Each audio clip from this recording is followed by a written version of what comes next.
knowledge, attitude, and practice toward medical ethics principles among physicians in Omdurman Teaching Hospital. ونرحب بعلي آدم، سميرة محمد، وعلا معاوية.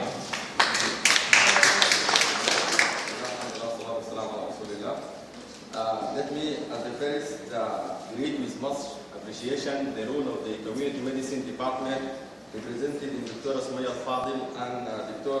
Muhammad Sharif and Dr. Sharaf and Dr. Muhammad Sid Ahmed and all the staff. And also I want to greet the great role of the Professor Muhammad Yusuf Sukkar who led us and the medical ethics. And also I want to appreciate and greet the Dr. Abdelgadir Bashir, our supervisor, which is now in the Hajj. And lastly, I want to greet all the audience and our guests from Jamiat Omdurman Islamiyya and all the audience from our batch and other batch. This ayah of the Quran represents what this medical ethics is all about. Doesn't need any comments. Okay? I just want to introduce this. Our topic is about knowledge, attitude, and practice or medical ethics principle among physicians in Omdurman Teaching Hospital. You know this guy? Whenever medical ethics is mentioned, this guy is present. Okay. The content of our presentation, I will talk about the introduction, study objectives, variables, methodology, and literature review. And I will give the chance for my colleague Samira to talk about the result, conclusion, recommendation, and references. So, there is many concepts in medical ethics. If you're going to read about medical ethics, you find they use many terminology: medical ethics, bioethics, code of medical ethics, medical professionalism, medical ethics principles. There is a slight difference between these concepts, but as general, they have a general meaning. All they talk about medical ethics. So, what are the principles of medical ethics? What are the medical ethics principles? I hope that all the audience here in the class have a good idea about what are the medical ethics principles. Because of time, I will mention them. They are simply the patient's autonomy, the beneficence, the non-maleficence, and justice and equity. In some other literature, you find that they use the confidentiality as a principle of medical ethics, as a major principle. But actually, it is a subcategory of patient's autonomy. Okay? So these are the principles of medical ethics and what I will study about. So what is the problem statement? If we make a comparison between the developing countries and developed countries, or industrial and developing countries, we find that in industrial countries they overcome the issue of practicing this basic things of the medical ethics. They go to discuss the ethical dilemma, okay? The more complicated things. But here, unfortunately, in Sudan, as the other developing countries, the scope is the prevention of disease, the control of disease, and the health promotion to some extent. So we don't have much time to care about the medical ethics. Many medical schools does not adopt the course in their curriculum, but fortunately, our college start adopting this course from the first year. The Sudan Medical Council guideline does not update it since 1969. This is of course due to our literature, okay? And the last problem is that the shortcoming in the ethical committee in Sudan and their role. So, why we why we conduct this particular subject? Because there is increase in the problem during practice, and all of you may notice this in the hospitals, and also increase the visitation against the physician, and there is at the same time growing the public awareness, and also there is many of the medical students does not have much interest in learning about medical ethics because they think that there is other subjects are more important for qualifying examination. So, what are our study objectives? To assess toward the medical ethics principles among physicians in Omdurman Teaching Hospital to ensure whether the provision of medical care is adherent to the highest possible ethical standards. We come to break down this general objective into small specific objectives. Those are to measure the knowledge among the physicians, the knowledge, okay? And toward the major principles, and which you mentioned previously, and to assess the attitude of the physician toward these principles, and to assess the practice toward these principles, and lastly to see if there is any factors influence influencing the gap of these decisions.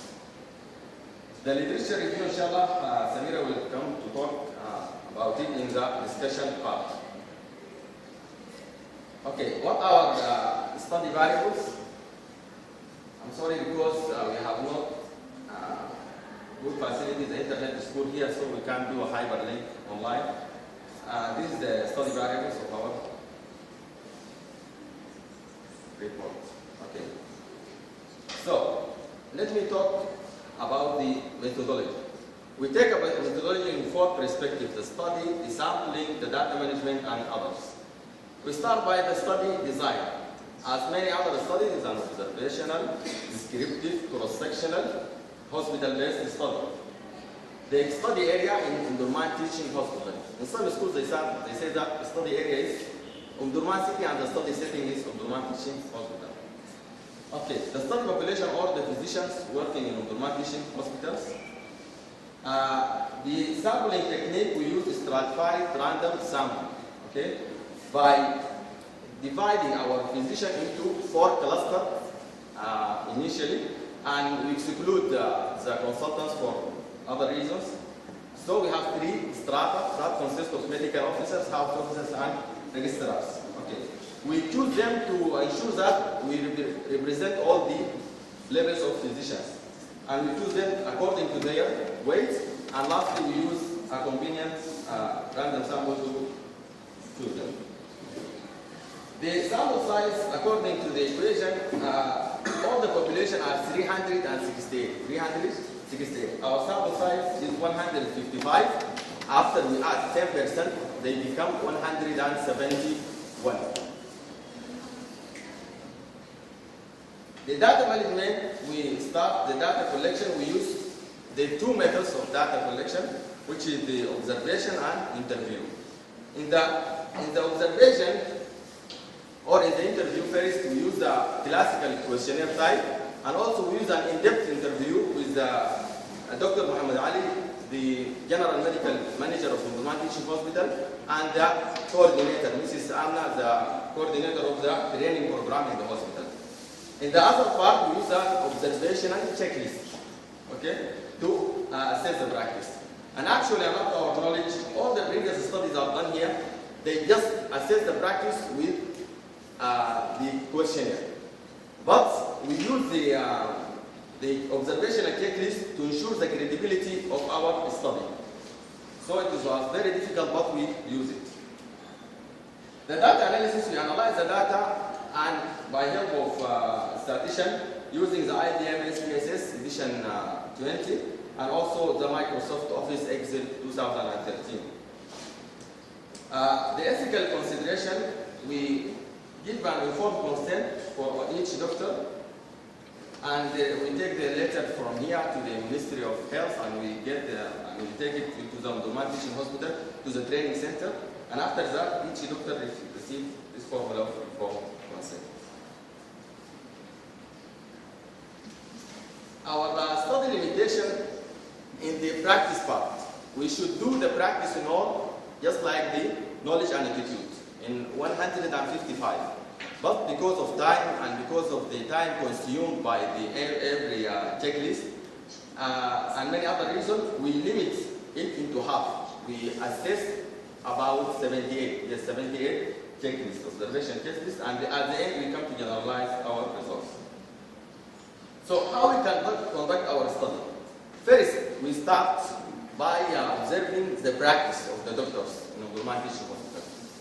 How we observe why we observe it first? Because if they are discovered there, we are a researcher, they may change their practice. So we come as a medical student sometimes, as a patient sometimes, and we observe the practice of this physician. After we complete the observation checklist, we jump into the questionnaire. So I will give you a quick look in our questionnaire. This is our questionnaire.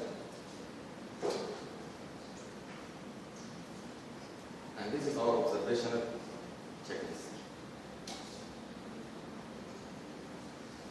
After that, we use a scaling system or a scoring, whatever you need to name it.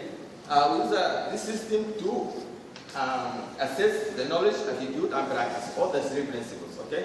From the questionnaire, we choose the 4 principles to assess our knowledge. Every doctor have a good idea about all the 4 principles.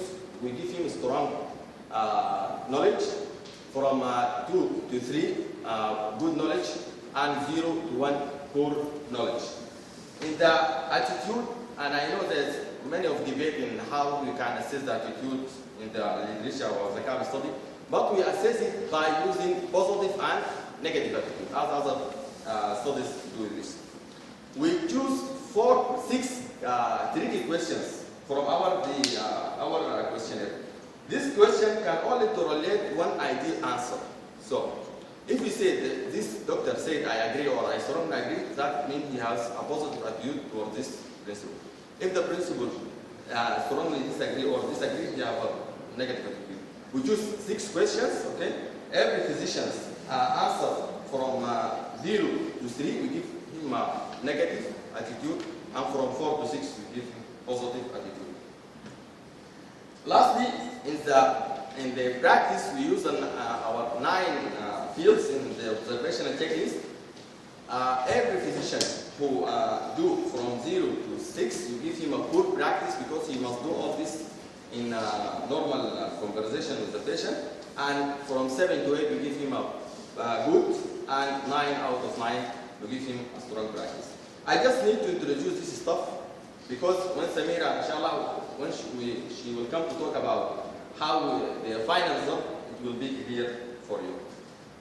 That is all about the introduction into knowledge, attitude, and practice of medical ethics principles. Thank you.